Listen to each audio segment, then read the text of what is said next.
Okay, continuing on. So the best option. As I was saying, in order to select the best option for the Oakwood School District, I would need more information.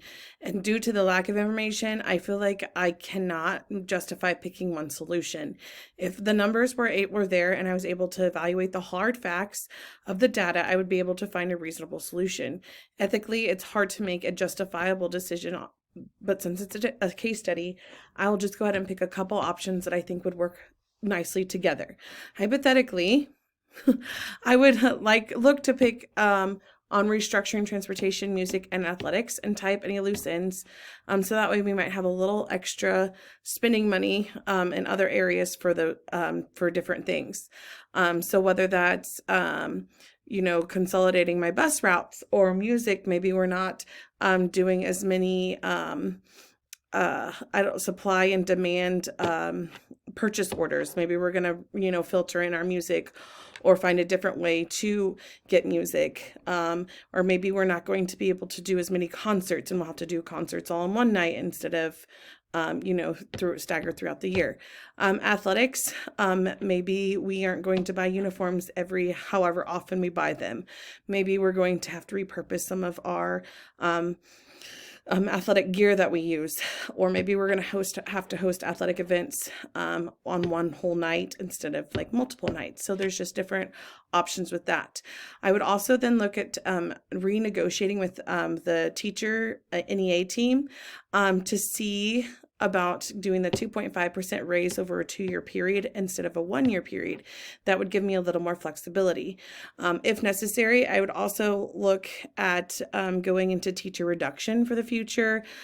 If I needed to make more cuts, I would hate to do that because you don't want to do that to your teachers because you know that they're all valuable. But if that had to come to it, we could look at that avenue.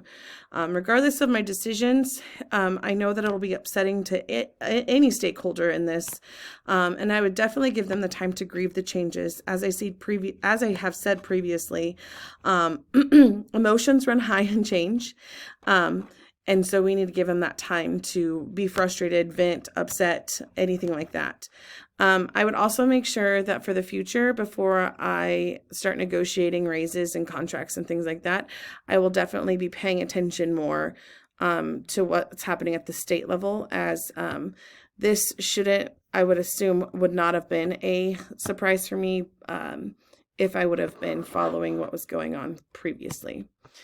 Continuing on, section 9. So if I'm going to implement my hypothetical plan, this is the order that I would do it. So first I would meet with the Board of Education, the transportation director, athletic director, the music department, the teachers of NEA, and look and discuss the finances, see if there's any cost reduction avenues. I'm not going to meet with them all at once. I just want to meet individually and see what we can, negotiate and move around.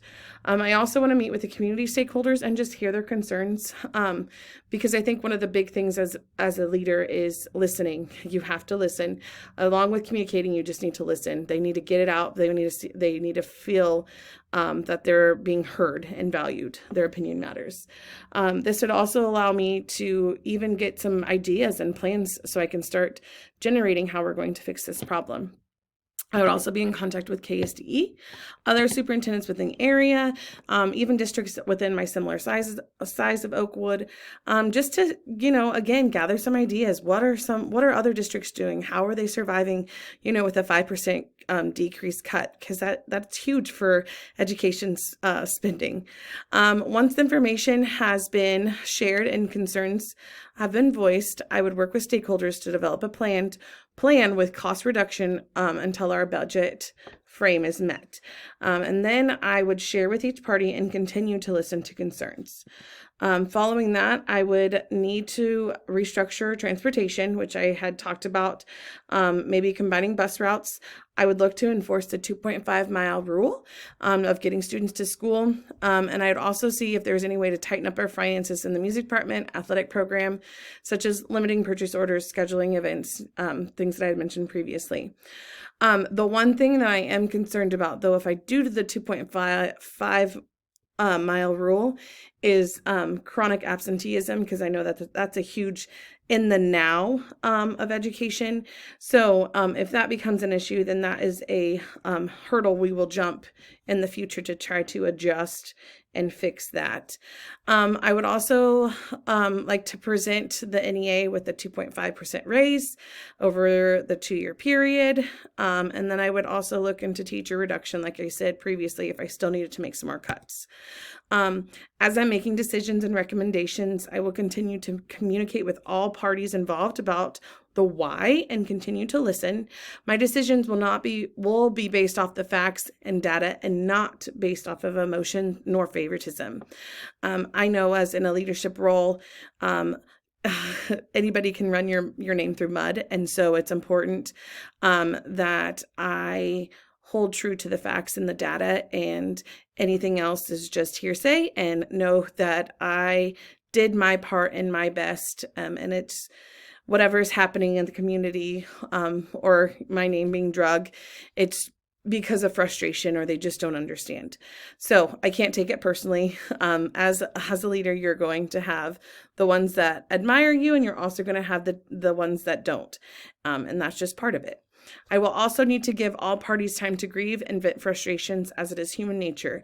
I will also be more aware of budget cuts for the future and not negotiate contracts of salary if I know that state budgets may be coming or forthcoming. I know that sometimes that's hard to see, but I think that's just something to be aware of. Section 10 is the NELP standard. So I just in summary put that district leaders have a huge responsibility and must understand that when making crucial decisions, it must be based on data and facts. If one doesn't have the facts or relative information, one must go and find the information. The district is relying on their superintendent to do the job effectively, explore the options, and to find the best solution. When making decisions as a district leader, one must be ethical and understand the operations and management. It takes a village to lead a team, and as a district leader, we must look at the data, listen to the concerns of our stakeholders, communicate the why of the decision, and proceed with that knowing that that will be the best for our students and the district. Here's the reference, and there is my thank you page. If you have any questions or concerns, feel free to reach out. Thank you so much.